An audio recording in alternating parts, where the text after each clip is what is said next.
so much violence that we're seeing against Asians is actually really often against Asian women, and how that is continued throughout the centuries. And both of these pieces highlight that Asian violence isn't just now. It's not just now, it's historical and systemic. It's not just the Roques, it's not just the Filipino communities. It's actually all of us who our system repeatedly fails to protect. So when we do get justice for the Roque family, a family that is strong, and in this community who we vow to protect, will that end Asian violence?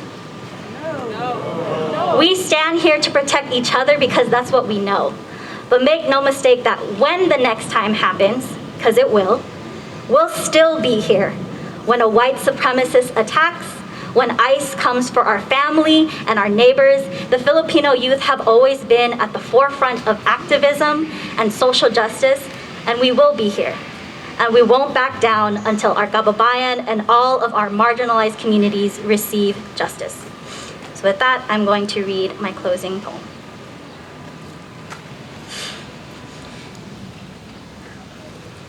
My mom used to sing in the cabarets of Japan. Japayukis were entertainers for men to watch bodies in drunken darkness. She told me about the man who follows her home. Her feet freeze, binded, unsure if the next step is home or a naveless grave. But she is still no more safe in America. The morning I hear of 6 Asian women murdered in Georgia, I am no longer in 2021. I am in middle school, wondering if I'll make it home alive. It is 2013 and I apply to UC Santa Barbara when a man takes to the streets calling my classmates whores and sluts. It is the 1800s, the 1900s, the 2000s, and my ancestors shake in my bones. The stealing of my motherland manifests in the air. We cannot breathe here.